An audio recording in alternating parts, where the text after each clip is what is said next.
오늘 특별 금식 기도회 4일째 맞는 날입니다. 그리고 우리가 목요일마다 성령님과의 사귐 시리즈를 나누고 있는데요. 역시 네 번째 시간입니다. 오늘 사도행전 1장 8절 본문으로 성령님과 사명이라는 제목으로 하나님의 말씀 나누겠습니다. 오늘 말씀에는 또 부제가 붙습니다. 부제가 뭐냐면 터닝 포인트라는 그런 부제가 붙습니다. 성령님이 우리가 이 지상에서 우리 지상 사명을 이루어가는데 어떤 역할을 우리에게 해주시는지, 어떻게 우리로 하여금 사명을 감당할 수 있게 해주시는지, 그 부분에서 성령님의 역사를 함께 나누고자 하는 것입니다. 오늘 같이 읽은 이 사도행전 1장 8절 본문은 주님이 승천하시기 전에 하신 말씀이었습니다. 승천하시기 바로 전에, 여러분들 사람들과 가장 헤어지기 전에 어떤 말씀을 나누고 싶습니까? 아무래도 가장 기억에 남는 그런 얘기들을 나누고 싶지 않겠습니까? 주님께서 승천하시기 바로 전에 하신 말씀이었기 때문에 가장 핵심이 되고 가장 우리가 사모해야 될 요점이 되는 그런 대목이 바로 사도행전 1장 8절에 있는 말씀입니다. 오직 성령이 너희에게 임하시면 이라고 말씀하고 있습니다. 너희에게 임하시면, 뭔가 단서가 붙죠? 어떤 너희에게 성령이 임하시면 그때부터 너희의 삶 가운데 어떤 특별한 변화가 나타날 것이다 라는 것이죠. 쉽게 말해서 터닝 포인트가 있다라는 말씀을 하고 있는 것입니다. 우리 인생의 큰 전환점, 그래서 터닝 포인트라 그러잖아요. 그런 터닝 포인트가 내재된 말씀을 주고 계신 것이죠. 근데 성경에 이런 터닝 포인트에 대한 말씀이 곳곳에 나타납니다. 몇 개를 소개하면은, 제가 여호수아 1장 7절을 2장 7절을 찾아서 읽어드릴 텐데 한번 들어보시기 바랍니다. 여호와께서 여호수아에게 이르시되 내가 오늘부터 시작하여 너를 온 이스라엘의 목전에서 크게 하여 내가 모세와 함께 있었던 것 같이 너와 함께 있는 것을 그들이 알게 하리라 라고 말씀하고 있습니다. 오늘부터 시작하여 라고 말씀하고 있거든요. 여호수아가 모세의 후계자로 기름 부음 받은 것은 이미 오래전, 이미 시간이 꽤 흘렀습니다. 이미 이스라엘의 지도자로 지명을 받았는데 하나님께서 요단강 도하를 바로 앞두시고 거기서 폭발적인 기름을 부어주시는 거예요. 그러면서 오늘부터는 너의 권위가 달라질 것이다. 오늘부터 네가 말하는 대로 사람들이 움직이게 될 것이고 너에게 큰 권위가 임할 것이다 라고 말씀하시는 것입니다. 모세에게 있어서 인생의 크나큰 터닝 포인트라고, 여호수아에게 있어서 터닝 포인트라고 말씀드릴 수가 있겠습니다. 모세도 마찬가지였습니다. 처음에는 자기 힘으로 동족인 이스라엘 백성들을 구원하려고 애를 썼죠. 그래서 이스라엘 백성을 괴롭히는 애굽 사람을 쳐 죽이잖아요. 자기 힘으로 구원하려고 애썼죠. 그리고 동족끼리 싸우는 이스라엘 백성들을 보고서 그것을 너무 안타까워갖고 만류하려고 그랬는데, 이 싸우는 이스라엘 동족이 이 두 사람조차도 모세의 권위를 인정해주지 않는 것입니다. 누가 너를 우리의 관리와 재판장으로 삼았느냐? 그러면서 오히려 모세에게 네가 애굽 사람을 쳐 죽인 것처럼 우리도 쳐 죽이려고 그러느냐? 그러면서 살인자로 몰아가죠. 그러면서 그 사건이 이제 발단이 돼서 모세가 광야로 도망치지 않습니까? 단 두 사람에게도 이스라엘 백성을 구원하고 싶은 열정은 있었지만 단 두 사람에게도 권위를 인정받지 못하는 모세였습니다. 그런데 40년 동안 광야에서 지내고 훈련을 받고 어느 날 시내산에 불붙은 떨기나무 안에서 말씀하시는 하나님을 만났습니다. 거룩하신 하나님의 임재를 그가 경험했습니다. 거기서 사명을 받게 되죠. 그때부터는 모세의 인생이 완전히 바뀌는 것입니다. 하나님이 그에게 권위를 부여하시고 네가 가면 이스라엘 백성들이 말을 듣게 되어 있다. 내가 그런 권위를 줄 것이다. 모세의 인생에 있어서 터닝 포인트는 바로 그 시내산에서 떨기나무 안에서 말씀하시는 여호와의 음성을 듣고 그의 인생이 변했던 것입니다. 우리 예수님은 어떠셨습니까? 예수님은 요단에서 세례를 받으셨을 때에 그때 비둘기 같은 성령의 강림이 있었습니다. 30년을 살아오셨지만 그 전에는 그냥 준비의 기간이었어요. 그런데 30살이 되는 해에 세례 요한에게 세례를 받으시고 강에서 올라오시는데 하늘로부터 비둘기 같은 성령께서 임재하셔서 우리 주님에게도 그런 터닝 포인트가 있었다라는 것이죠. 그러면서 3년 동안, 그 3년이라는 짧은 기간 동안에 온 세계를 구원하는 그런 사명을 감당하셨던 것입니다. 그러니까 그 성령의 임재를 경험하는 것, 성령의 강림을 경험하는 것, 우리 인생의 터닝 포인트를 만나는 것이 얼마나 중요한지 알 수 있겠죠. 이 원리를 모르는 사람은 상처가 많아질 수밖에 없습니다. 왜입니까? 분명히 자기는 사명을 받았다고 생각하고 분명히 하나님께서 자기를 축복하기 위해서 부르셨다고 생각하는데 막상 열정은 앞서가는데 자기에게 막상 현실은 아무 권위도 나타나지 않아요. 아무도 자기를 알아주는 사람이 없어요. 열매도 나타나지 않아요. 그러니까 나는 아닌가 보다 그러고 상심해버리고 주저앉게 되는 것이죠. 이 터닝 포인트가 있다라는 이 지대한 이 원리를 잘 모르는 사람은 자기 자신에게 상처를 줄 수밖에 없는 것입니다. 그런데 여러분, 하나님께서는 반드시 이 터닝 포인트에 앞서서 우리에게 사명을 감당하는 하나님의 백성들에게 좌절의 시간들을 주십니다. 훈련시키시기 위해서. 그 좌절을 겪고 일어나야 터닝 포인트가 오는 거예요. 마음만 앞선다고 쓰임받는 것이 결코 아닙니다. 여러분, 우리에게는 사명을 감당할 능력이 필요합니다. 터닝 포인트가 우리 모두에게 필요합니다. 그러면 첫째로 신약에서 나타나는 구체적인 교회의 터닝 포인트는 언제였는가, 무엇이었는가? 그것은 바로 오순절 성령 강림 사건이었습니다.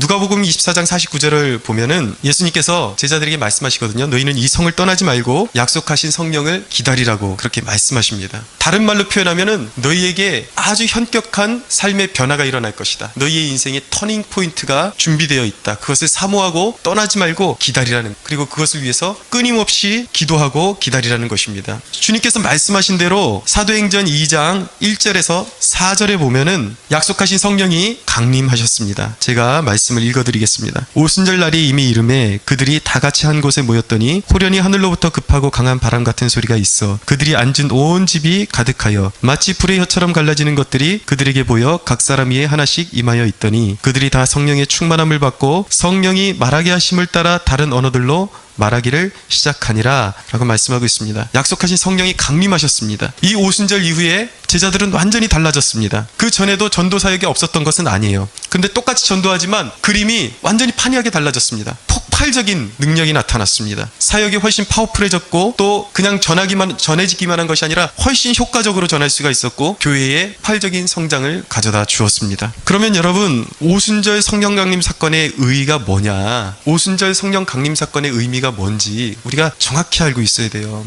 그것을 우리가 짚고 넘어갈 필요성이 있습니다. 그래야 우리에게 터닝 포인트가 의미가 있게 되는 것이죠.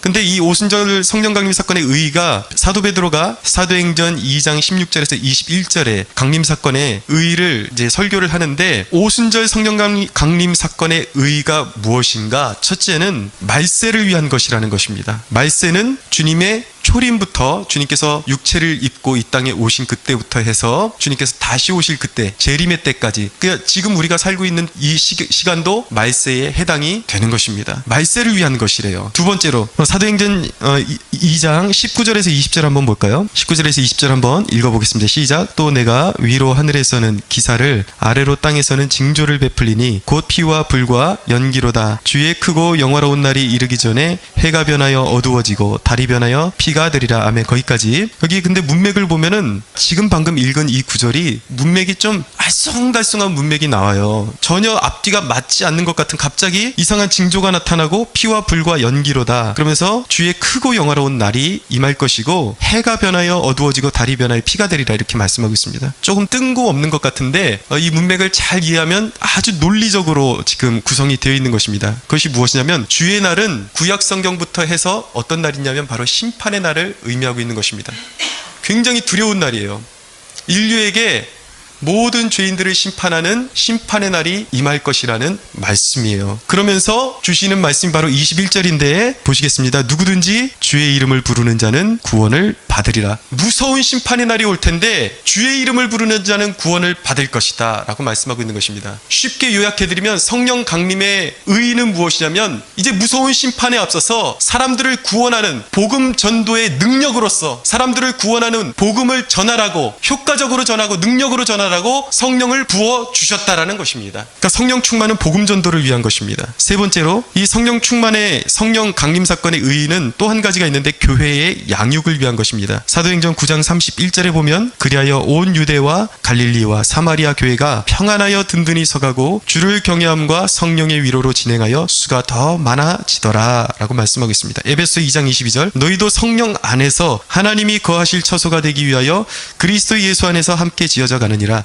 무슨 말씀입니까? 교회에서 성도들이 자라나고 양육되는 것도 그냥 되는 것이 아니라 성령의 능력 가운데 되어진다라는 것입니다. 교회가 폭발적으로 부흥하고 태동하고 또 교회에 들어온 성도들을 양육하는 모든 것에 성령의 충만함이 필요하다라는 거예요. 성령의 강력한 기름 부으심이 필요하다라는 것입니다. 여러분, 여기서 우리의 인생의 목적을 발견하게 되는 것입니다. 여러분의 인생의 목적을 숙지하고 계십니까? 여러분, 우리 인생의 목적은 마지막 세대 가운데서 주의 십자가를 전하고 죽어가는 영혼을 살리며 하나님 나라를 확장시켜가는 것입니다. 그것이 저와 여러분이 이 땅을 살아가는 이유요 목적임을 믿어야 하는 것입니다. 그것이 하나님께 영광이 되는 것입니다. 소명이라는 책을 지은 오스긴이라는 분이 있는데 이분이 그분의 책에서 이렇게 저술을 했습니다. 잘 들어보세요. 1차적 소명이란 그분에 의한, 그분을 향한, 그분을 위한 것이다. 무엇보다도 1차적으로 우리는 하나님에게 부름받은 것이지 무엇인가, 그러니까 직업으로나 어디엔가 특정 지역으로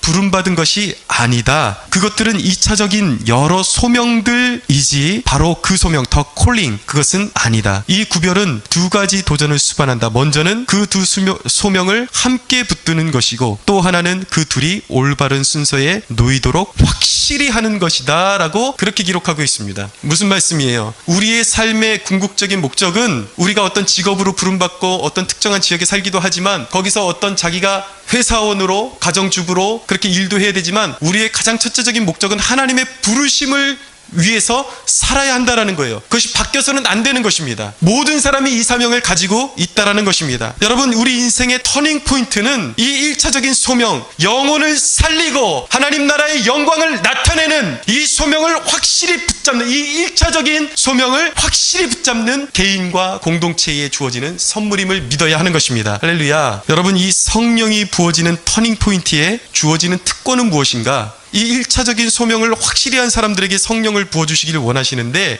성령이 부어지면 얻어지는 특권이 무엇인가? 그것이 바로 권능을 얻는다는 것입니다. 오늘 사도행전 1장 8절에 다시 한번 볼까요? 오직 성령이 너희에게 임하시면 너희가 권능을 받고 라고 말씀하고 있습니다. 이 권능은 헬라어로 듀나민이라고 합니다. 듀나민. 여기서 다이너마이트가 나온 거예요. 다이너마이트가 뭐죠? 폭발물이잖아요. 무엇이든지 부숴버리는 것입니다. 그러니까 이 듀나민은 하나님으로부터 오는 권능을 말하는 것입니다. 성령이 임하시면 이 권능이 주의 백성들에게 임한다는 것입니다. 그래서 사명을 감당할 수 있도록 사명자의 앞에 가로막고 있는 장애물을 이 성령의 능력이 다 부숴버리고 폭파시켜버린다라는 거예요. 그래서 그 사명을 이룰 수 있도록 역사하신다라는 것입니다. 사랑하는 여러분, 저와 여러분에게 이 듀나민, 성령의 권능이 필요함을 믿으십시오. 여러분, 성령의 권능을 받았다는 말은 슈퍼맨이 되었다는 말이 아니에요. 그것은 어떤 사람들은 성령의 어떤 능력을 체험하고 이러면 자기가 무슨 슈퍼맨이 된 것처럼 목이 뻣뻣해져가지고 사람들에게 막 금품을 요구하고 물질을 요구하고 사람들에게 섬김받기를 원하는 사람들이 있거든요. 슈퍼맨이 되는 게 아니에요. 성령의 권능을 받는다는 것은 성령님께서 내 안팎에서 강력하게 역사하신다라는 말입니다. 그래서 구체적으로 말씀드릴 거예요. 이제 두 번째 사안으로 넘어가서, 그렇다면 성령님이 우리가 붙든 그 사명을 이루시기까지 어떻게 권능으로 역사하는지 우리가 조망해 보기를 원합니다. 성령님께서 우리에게 맡겨진 그 사명을 이루는데 어떻게 역사하시는가? 첫째는 교회의 선교적 사명을 허락하십니다. 그러니까 사명이 있어야지 우리가 움직이잖아요. 우리에게 사명을 주시는 분이 바로 성령님이라는 거예요. 사도행전 13장 2절에 3절에 보면 안디옥 교회가 대표적으로 선교적 교회가 될 수 있었던 이유를 말씀하고 있습니다. 그것은 안디옥 교회가 유난히 선교를 열심히 하는 교회가 될 수 있었던 이유는 무엇이냐면 성령님의 인도하심이 있었기 때문입니다.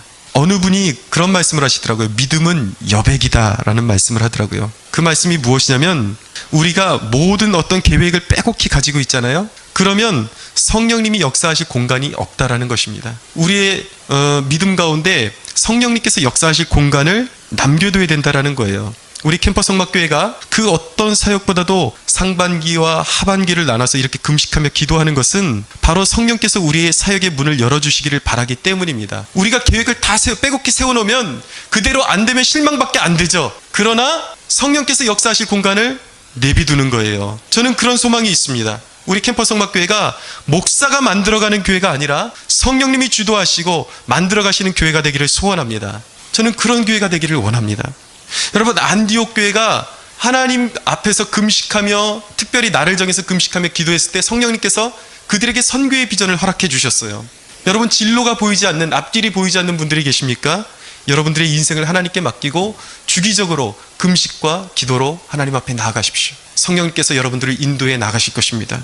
두 번째입니다. 성령님은 사역의 방향을 정하십니다. 성령님은 사역을 이루기까지 구체적으로 인도해 가십니다. 여러분, 근데 인도하신다는 것은요, 우리가 완벽하게 무언가를 선택한다라는 것을 의미하는 것은 아니에요. 우리의 실수, 우리의 시행착오, 이런 것까지 성령님께서 잘 조합하셔서 거룩한 사명을 이룰 수 있도록 역사하신다라는 것입니다. 일례로 사도 바울이 열정을 가지고 아시아의 복음을 전하려고 했지만 성령님께서 그것을 막으셨어요. 그래서 곧바로 턴에서 방향을 바꾸죠. 비두니아로 가려고 했습니다, 이번에는. 그런데 성령께서 또 막으십니다. 그런데 밤중에 환상을 보여주시면서 마게도냐 지방으로 갈 것을 성령님께서 환상으로 보여주시는 거예요. 그런데 여러분, 사람의 눈으로 보기에는 길이 자꾸 막힌 것 같아요. 근데 성령께서 길을 막으시면서 사도 바울이 사명을 감당하기 위해서 가는 길을 정확하게 인도해 주셨던 것입니다. 사역의 실패가 아니었어요. 그래서 그 마게도냐 지역에 빌립보의 교회가 세워지면서 유럽 선교의 교두보가 마련되게 되었던 것입니다. 가장 탁월한 선택이었어요. 성령께서 그렇게 인도하신 것입니다. 여러분, 우리 길이 막히는 것, 실수하는 것을 두려워하지 마십시오. 여러분이 기도하면서 성령님의 인도하심을 받을 때에 여러분들이 어떤 선택한 것이 잘 이루어지지 않을 때 두려워하지 마십시오. 계속해서 끊임없이 지속적으로 성령님의 인도하심을 구하면서 나아갈 수 있게 되기를 바랍니다. 성령님은 보이지 않는 손이에요. 우리가 실수하고 우리의 그 계획들이 실패하는 것 같잖아요. 그렇지만 성령님께서 우리의 실수를 허용하시는 것은 바운더리가 있는 것입니다. 우리가 성령께서 정하신 바운더리 밖으로 넘어가려고 할 때 성령님께서 손으로 막아주시는 거예요. 이쪽으로 더 나아가지 못하게. 또 반대쪽으로 나가려고 그러면 이쪽에다 손을 막으시고 성령님께서 길을 막으시고 못 가게 하는 거예요. 그래서 종국적으로 계속해서 이렇게 막으시면서 하나님께서 원하시는 사명의 목적지로 인도해 가시는 것이죠. 사랑하는 여러분, 성령의 사람은 길을 잃지 않습니다.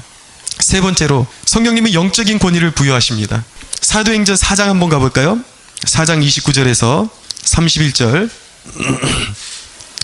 한번 읽겠습니다. 시작. 주여, 이제도 그들의 위협함을 굽어 보시옵고 또 종들로 하여금 담대히 하나님의 말씀을 전하게 하여 주시오며 손을 내밀어 병을 낫게 하시옵고 표적과 기사와 거룩한 종 예수의 이름으로 이루어지게 하옵소서 하였더라. 빌기를 다음에 모인 곳이 진동하더니 무리가 다 성령이 충만하여 담대히 하나님의 말씀을 전하니라. 영적인 권위를 부여하시는 것입니다. 여러분들의 삶 가운데 관계가 없는 얘기처럼 들리지만 다 밀접하게 관계된 얘기예요. 잘 귀를 기울이시기 바랍니다. 여러분, 성령이 사명을 감당하도록 부어주신 것은, 잘 들으십시오, 여기 보면은 병고침과 말씀의 능력이 아닙니다. 여기 보면은 우리가 손을 들어서 손을 내밀어 병을 고치게 해주시고 표적과 기사로 하나님의 말씀을 담대하게 전할 수 있게 해달라고 그렇게 내용이 나오죠. 이 얘기는 무엇이냐면 말씀의 확장을 위해서, 말씀의 확증을 위해서 병고침 같은 이적과 기사도 허락해 달라는 것입니다. 그러니까 포커스는 무엇입니까? 포커스는 말씀이 효과적으로 전달되는 거예요. 그것을 위해서 성령의 권능을 구하는 것입니다. 병고침을 구하는 것입니다. 여러분, 그렇게 말하는 사람들이 있습니다. 오늘날 병원이 있는데 왜 기도해서 병 고치는 것은, 병원이 있는데 왜 기도해서 병을 고치냐는 거예요. 그것은 샤머니즘 아니냐, 그것은 무당들이 하는 짓이 아니냐, 그러면서 병 고치는 사역에 대해서 지나치게 민감하게 반응하면서 그것을 비판하는 세력들이 있습니다. 근데 여러분, 속단은 금물이에요. 물론 교회가 병 고치는 데만 치중되는 교회들이 있습니다. 여기 가끔 이렇게 교회 찾으러 오시는 분들 가운데 꼭 여기 병 고칠 줄 아냐, 뭐 예언할 줄 아냐, 그거 물어보시는 분들이 있어요. 그거는 잘못된 거예요. 그거는 균형을 잃은 신앙입니다. 그것이 아니라 진정으로 성령의 역사는 건강한 교회 안에서도, 하나님께서 역사하시면 건강한 교회 안에서, 말씀 중심의 교회 안에서도 병고침이 일어날 수 있다는 것을 믿어야 하는 것입니다. 여러분, 우리 안에서 그런 역사가 일어날 수 있어요. 그럼 성경에서 병고침의 의미는 무엇입니까? 그것은 예수가 하나님 되심을 증명하는 사건인 것입니다. 그래서 의미가 있는 거예요. 사도행전 10장 38절에 보면 이렇게 말씀합니다. 하나님이 나사렛 예수에게 성령과 능력을 기름 붓듯 하셨음에 그가 두루 다니시며 선한 일을 하시고 마귀에게 눌린 모든 사람을 고치셨으니 이는 하나님이 함께 하셨음이라 라고 말씀하고 있어요. 예수님이 성령에 충만해서 마귀를 몰아내시고 이적과 기사를 보이시고 병을 고치는 그 수많은 사건들이 의미하는 것이 무엇인가? 예수님이 바로 하나님이 인정하시는 메시아라는 것을 증명하는 거예요. 예수의 주되심, 예수의 하나님 되심, 이것을 증명하는 것이 바로 병 고치는 사건이라는 것입니다. 함부로 말하면 안 돼요. 그냥 뭐 병만 고치면 무당이냐? 이런 식으로 말하면 안 되는 것입니다. 그래서 마가복음 16장 15절에서 18절 보면은 그렇게 말씀하죠. 믿는 자에게는 이런 표적이 따를 것이라고 말씀하고 있습니다. 어떤 표적일까요? 뱀을 집어 올리고 어떤 독을 마실지라도 해를 입지 아니하고 귀신을 쫓아내고 방언을 말하고 그리고 병을 고칠 거라고 그렇게 말씀하고 있습니다. 주님께서 사명을 감당하는 자녀들에게 주신, 제자들에게 주신 놀라운 축복의 메시지예요. 근데 어떤 사람들은 이 마가복음 16장 15절에 18절을 자기네들 마음에 안 드니까 이거는 후대의 삽입구절이다 그러면서 이건 성경의 본문이 아니래요. 하나님의 말씀을 농간하는 것이죠. 그럼 우리는 하나님의 말씀이 아닌 것을 보고 지금 속고 있는 것입니까? 공인된 하나님의 말씀을 그렇게 해석해서는 안 되는 것입니다. 버젓이 이것은 하나님의 말씀이요, 하나님께서 성령의 감동을 통해서 우리에게 주신 말씀임을 믿어야 하는 것입니다. 믿는 자에게는 이런 표적이 따르리니. 여러분, 병고침을 비롯한 성령의 권능은 바로 이런 것입니다. 특정 영혼의 구원을 위해서 자연과 과학을 뛰어넘는 하나님의 존재를 각인시키고 임재를 경험하게 하며 하나님의 다스리심을 확증하는 것입니다. 근데 사람들이 말할 때 그렇게 하거든요. 아무리 병 고쳐줘도 거기에 예수 안 믿는 사람들 허다하다. 그래서 병 고치는 것은 다 쓸모없는 것이다 라고 말하는 사람들이 있습니다. 근데 제가 병고침을 지금 강조하고 있지만 모든 이적과 기사를 한꺼번에 제가 병고침이라는 그 대표적인 것들 용어로 사용하고 있다는 것을 여러분들 숙지하고 들으시기 바랍니다. 여러분, 한 영혼이 그 순간 그 병고치는 사건을 보고 회심하지 않았다고 해서 그런 기적이 의미가 없는 것은 아닙니다. 왜일까요? 왜냐하면 이런 병고침과 이적과 기사가 하나님 살아계심을 증명하는 사건이기 때문이에요. 그렇기 때문에 그런 것을 보고서도 믿지 않는 영혼들은, 믿지 않는 자들에게서는 그 사건 자체가 심판의 표징이 되는 것입니다. 분명히 예수가 주 되심을 보여줬고 하나님 되심을 보여줬고 하나님의 살아계심을 보여줬음에도 불구하고 믿지 않는 것은 심판받을 수밖에 없는 것이죠. 그래서 그 사건을 보고 믿는 자는 구원을 받을 것이요, 믿지 않는 자는 심판을 받을 수밖에 없는 것입니다. 여러분, 그래서 오순절 교단의 공헌이 무엇이냐면 바로 이것입니다. 장로교단에서는 오순절 교단을 굉장히 비판을 많이 합니다. 근데 장로교단이 하지 못한 것을 오순절 교단이 공헌한 것이 있어요. 그것이 무엇이냐면 복음을 경험하게 해준 거예요. 체험적으로. 장로교단은 아주 큰 장점이 있습니다. 말씀이 아주 탄탄해요. 여간에서는 장로교단에서 제대로 신앙생활을 하면 이단에 빠질 가능성은 거의 없습니다. 너무 신앙이 탄탄하기 때문이죠. 그런데 장로교단은 이런 성령의 역사하심에 대해서 좀 닫혀있기 때문에 살아계신 하나님을 만나는 부분에 대해서 굉장히 약한 취약점을 보이고 있다는 것이죠. 사랑하는 여러분, 함축적으로 말씀드리면 무엇을 말씀드리고 싶은 것이냐면 우리에게는 하늘로부터 오는 이 영적인 권위가 필요합니다. 저와 여러분에게 이 땅을 살아가는 데 있어서 하나님의 사명을 감당하기 위해서 이 성령으로부터 오는 영적인 권위가 필요합니다. 여러분들이 어떤 사람을 조언해주고 선포한 것이 그대로 이루어질 때에 비로소 사람들이 하나님의 말씀의 능력을 경험하게 될 것이기 때문입니다. 할렐루야. 여러분들의 말에, 여러분들의 선포에 이런 권위가 임하기를 축원합니다. 네 번째로 성령님께서는 재원을 공급하십니다. 사명을 이룰 수 있도록 재원을 공급하세요. 스가랴서 4장 6절에 보면 아주 대표적인 이런 말씀이 있습니다. 이는 힘으로 되지 아니하며 능력으로 되지 아니하고 오직 나의 영으로 되느니라. 여러분, 이 말씀은 구체적으로 어떤 배경에서 나온 말씀이냐면 바벨론 포로기에서 1차 포로귀환을 이끌었던 스룹바벨에게 하나님께서 일어나서 성전을 재건하라는 하나님의 격려인 것입니다. 그러니까 이 말씀의 본 배경은 성전 재건은 이는 사람의 힘으로 되는 것이 아니라, 능력으로 되는 것이 아니라 건축 자체도 성령의 능력으로 된다는 것을 하나님이 말씀하신 거예요. 그래서 스룹바벨에게 이제 두려워하지 말고 일어나라. 내가 너로 하여금 이 성전을 재건할 수 있도록 밀어주고 역사할 것이다 라고 말씀하시면서 이 대목을 말씀하시는 것입니다. 여러분, 교회의 건축을 위해서 또 교회의 사명을 이루는 데 필요한 재원들이 어떻게 들어옵니까? 그냥 인간의 노력으로 되는 것입니까? 여러분, 하나님께서 선언하십니다. 은도 내 것이요 금도 내 것이요. 여러분, 건물을 올리고 또 사역을 감당하게 하는 재원적인 능력이 다 성령의 능력으로부터 온다는 것입니다. 여러분, 사업을 왜 자기 힘으로 합니까? 장사를 왜 자기 힘으로 합니까? 사업도 장사도 성령의 능력으로 해야 하는 것입니다. 그것이 바로 그리스도인이에요. 돈 없어서 공부 못한다고요? 우리 젊은이들, 돈이 없어서 공부를 못하는 것이 아니라 뜻이 없어서 공부를 못하는 것입니다. 뜻을 품고 하나님을 기쁘시게 해드리면 성령님께서 재원을 공급해 주시는 것입니다.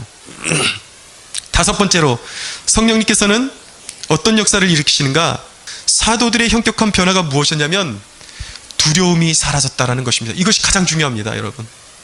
죽음이 두렵지 않은 사람은 무엇이든지 도전할 수가 있습니다. 무엇이든지 용기를 내서 도전하고 뜻을 이룰 수가 있습니다.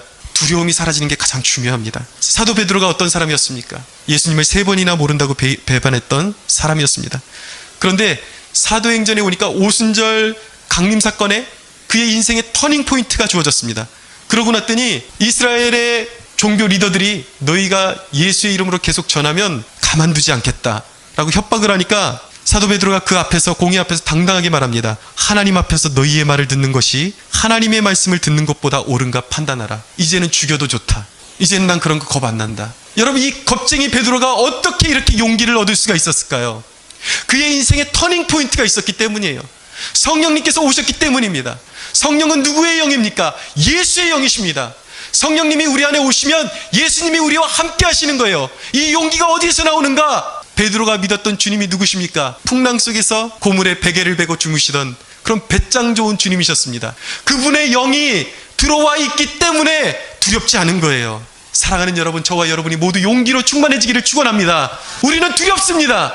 세상을 살아가다 보면 우리의 생리적인 그런 마음은 막 두려워할 수가 있어요. 권세자들 앞에서 어떤 큰 미션을 앞두고 가슴이 콩닥콩닥 뛰는 거죠. 그러나 그럴 때 기도해야 합니다. 성령의 임재가 나타날 때 우리 주님의 영이 임하시는 것입니다. 풍랑 속에서 주무시고 떳떳하게 일어나셔서, 당당하게 일어나셔서 두려워하지 아니하시고 잠잠하라 고요하라고 말씀하신 그 주님이 우리에게 임하시는 것입니다. 우리에겐 두려움이 있지만 어떤 두려움도 우리는 극복할 수 있음을 믿어야 하는 것입니다. 사랑하는 여러분, 성령의 권능은 목사에게만 필요한 것이 아닙니다.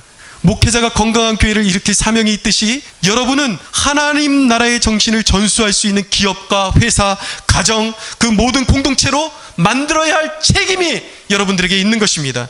우리 모두에게 이 터닝 포인트, 성령의 권능과 기름 부으심이 필요한 것입니다. 여러분, 이래도 여러분 힘으로 살아가려고 고집 부리시겠습니까? 이 터닝 포인트를 사모하지 않으시겠습니까? 여러분 앞에 장애물이 열리고 마귀가 항복하며 여러분의 노력으로만 이룰 수 없는 열매들을 보게 되는 그 오늘, 여호수아가 경험했던, 하나님께서 말씀하셨던, 이전에는 그렇지 않았지만 오늘부터는 네가 말만 꺼내면 사람들이 너에게 순종하게 될 것이고 요단이 열리게 될 것이고 놀라운 기적이 일어나게 될 것이다. 여러분, 이 오늘을 사모할 수 있게 되기를 바랍니다. 하나님께서 이 오늘을 우리에게 주기를 원하십니다.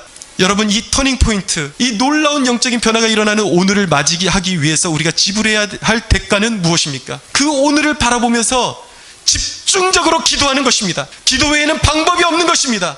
그것도 혼자 기도하는 것이 아니라 틈나는 대로 모여서 함께 기도해야 하는 것입니다. 하나님 나라는 공동체적이에요. 여러분, 여리고는 이스라엘 백성들 가운데 한 사람이 돌 때 무너진 것이 아니었습니다. 한 사람도 빠지면 안 되는 거예요.